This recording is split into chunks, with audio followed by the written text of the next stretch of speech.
Ya, terima kasih Bung Pazrin. Yang ini terima kasih Bu PJ sudah sama-sama hadir mau Ya. berdiskusi dengan kita semua di tempat ini. Kakak Hendra Nurdin, ini senior kami aktivis yang alhamdulillah kita berikan amanah sebagai anggota DPRD Kabupaten Gorontalo Utara.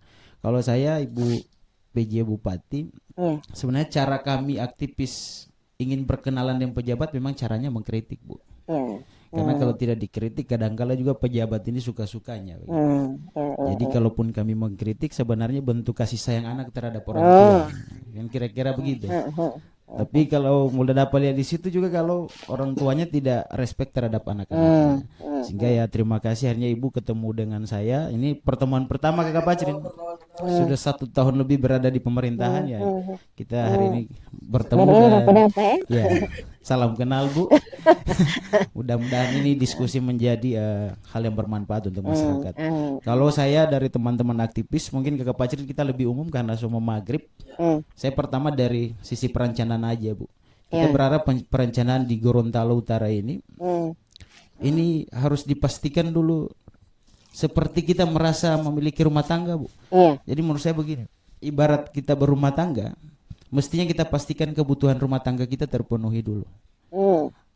Rempah-rempahnya istri kita harus ada Kakak Pajrin. Artinya pegawai ini harus dipastikan itu tidak ada yang mengeluh soal hak-hak mereka, termasuk TPP. Karena TPP itu juga sekalipun adalah penghasilan tambahan, tapi itu perintah undang-undang. Menurut kami menjadi hak yang harus dipikirkan oleh pemerintah daerah dan tidak bisa diabaikan. Karena PNS ini juga sudah menjadi orang berjasa di daerah ini. Dan gaji-gaji mereka ini rata-rata sudah di bank semua, Bu. Jadi kami juga harus memperjuangkan TPP itu. Apalagi kami prihatin juga kalau hanya 6 bulan di 2025 ini dianggarkan. Kami berharap dipikirkan kembali dalam rangka untuk support kesejahteraan mereka. Nah, maksud saya adalah kami mendapatkan informasi bahwa perencanaan di Gorontalo Utara itu tidak melibatkan pimpinan OPD. Yang mudah-mudahan informasi itu salah. Ini dan mau ada pimpinan OPD yang mau bersaksi kalau itu ada bantahan begitu. Cuma tidak perlu saya sebutkan namanya di sini karena tidak jadi etis lagi begitu. Mereka menyampaikan perencanaan di Gorut itu pokoknya ada satu orang yang menguasai, pokoknya dipanggil cuma kepala sub perencanaan aja. Kemudian ini yang ente input, ini yang ente input. Kan bahaya juga kalau perencanaan daerah begitu. Mestinya kalau saya berdiskusi dengan Ibu Parida, kalau masih zaman saya itu kami berdiskusi katanya kita berikan pagu indikatif kepada seluruh pimpinan OPD dan itu direncanakan. Kalau yang sekarang ini mohon maaf Bu, mudah-mudahan sekali lagi informasi kita salah. Kalau tidak ini dibagi-bagi kayak kue aja Bu. Sehingga perencanaan kita juga jadi kacau. Yang berikut dari sisi pengelolaan keuangan. Ya sekarang Bu, perlu kami sampaikan juga ini belanja pegawai sudah 45% Kakak Pajrin di 2025. Sehingga ini juga menurut saya perlu dipikirkan oleh pemerintah daerah. Ibu Sila dalam sisa-sisa waktu ini mestinya bagaimana ada formula 2027 itu kembali ke 70-30. Bagaimana 15% ini kita formulasikan dari sekarang, apa kira-kira strategi yang mau kita buat agar supaya kita kembali ke postur APBD itu. Ini penting karena itu 45% Kakak Pajrin di luar ketersediaan P3K yang hanya 6,2 miliar, hampir 6,3 itu. Begitu. Sehingga ini penting untuk kita pikirkan bersama Kakak Hendra Nurdin sebagai anggota DPRD Kabupaten Gorontalo Utara. Ini penting. Itu dari sisi perencanaannya, Bu. Kita berharap pastikan seluruh kesejahteraan pegawai ini selesai. Agar supaya tidak ada lagi pegawai ketika kami mengaspirasikan tidak ada perjalanan dinas orang Provinsi di Sumalata Timur kan juga jadi problem.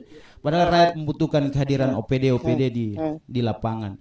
Alasan mereka ya perdis, tidak ada anggaran kita paroi ya sedikit, hanya cukup untuk gaji. Bagi saya harus tuntas dulu Kakak Pajrin. Agar supaya tidak ada alasan pimpinan OPD dan seluruh jajarannya untuk tidak turun lapangan. Dan pemerintah daerah dalam memberikan punishment juga tidak akan ditolak dan tidak akan ada protes. Cukup mengunipi anggaran masa tidak mau bekerja. Itu yang kita pastikan. Yang kedua soal pengelolaan keuangan. Keuangan ini dipastikan Ibu sekali lagi. Kami berharap pengelolaan keuangan ini dijaga betul. Kami tidak ingin 2 tahun 2022 itu defisit kas kita di Maret. 2023 juga sama, 2024 juga sama. Parahnya kita khawatir 2025 kita saat membayar THR dengan gaji 13 defisit kas lagi daerah. Karena semua tak double itu. Karena transfer daerah juga terbatas Kakak Fajrin dan dibagi-bagi semua, kita tahu lah. Sehingga kita berharap pemerintah daerah hari ini ya memikirkan bagaimana kita tidak terjadi defisit kas pada saat pembayaran THR dan gaji 13 agar supaya kita bisa menjaga pengeluaran anggaran berdasarkan sumber anggaran. Jangan sampai seperti yang terjadi di sertifikasi guru. Sertifikasi guru dikasih pinjam ke anggaran ke gaji 13 dan THR. Nah, ini kita berharap tidak terjadi. Berikutnya karena singkat waktu Kakak Fajrin, catatan kami untuk desa-desa, Bu. Saya dan Pak Ismailuddin sudah menyurati Kepala Dinas PMD bagi desa yang melewati tanggal 31 Desember tahun berjalan penetapan APBDes-nya harus diberi punishment 6 bulan, tidak boleh menerima gaji. Itu harus dilakukan karena bagi kami desa adalah tombak dari daerah ini. Kalau di desa perencanaannya kacau, RKPDes-nya sampai dengan penetapan APBDes-nya nanti bulan Februari, Maret, Januari kacau juga daerah ini. Begitu. Kami melihat catatan berikut, Bu, untuk terkait desa. Orang yang sudah di punishment terpidana bahkan keluar dari penjara SP1 aja nggak ada, Bu. Bagi kita itu aneh gitu.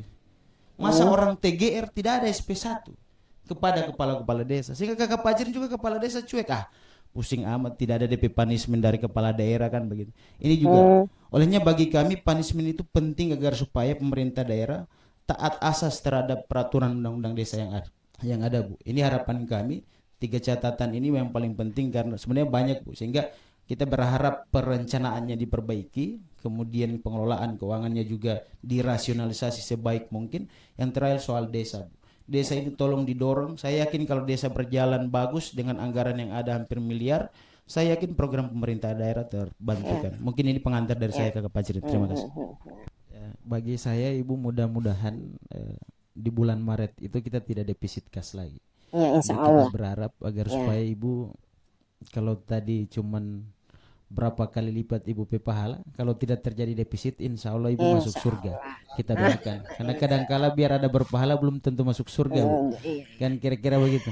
Insya Allah. Yang berikutnya, Ibu, mudah-mudahan Ibu tidak pernah bosan untuk membaca kritik-kritik dari teman-teman aktivis di Gorontalo Utara. Karena memang ini aktivis di Gorontalo Utara juga berbagai macam gaya, beda-beda gaya, Bu.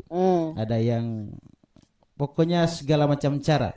Intinya satu, bagaimana Gorontalo Utara ini lebih baik.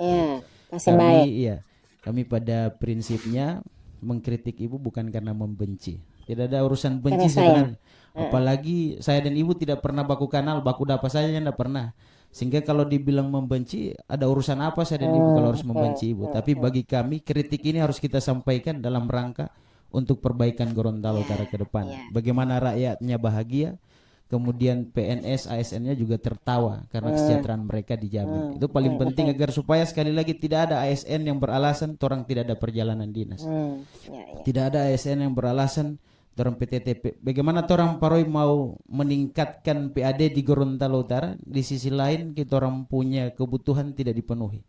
Saya yakin Ibu ketika operasional anggaran setiap OPD diberikan yang ideal, pasti mereka akan rajin bekerja, akan mendatangkan program dari pusat, PAD-nya mereka pasti mencapai target. Karena begini, Bu, catatan terakhir itu ada yang mengatakan begini, Kakak Fajrin. Mereka merasa tidak adil kalau misalnya sumber TPP-nya dari PAD kemudian disamaratakan. Ada yang OPD tidak mencapai target tidak mencapai target, itu sama dengan yang mencapai target bahkan lebih. Mestinya kalau misalnya dinas kesehatan capai target, diberikan TPP mereka, karena mereka mencapai target, Kakak Fajrin. Jangan disamakan dengan dinas yang tidak mencapai target, karena beresiko, Bu. Saya khawatir PAD kita lebih rendah 2025 karena tidak ada guna juga orang makin capai target. Kan begitu. Jadi kalau tidak mencapai, jadi tidak ada guna kita orang mencapai target, tapi toh juga TPP kita tidak diberikan, sama dengan yang tidak mencapai target. Lebih baik tidak usah mencapai target aja. Khawatirnya ada ASN yang berpikir seperti itu, dan itu mulai ada, Bu. Sehingga ini perlu diantisipasi. Ini Kakak Fajrin penutup dari kami. Sekali lagi terima kasih dan billahi taufiq wal hidayah. Assalamualaikum warahmatullahi wabarakatuh. Waalaikumsalam. Waalaikumsalam warahmatullahi wabarakatuh.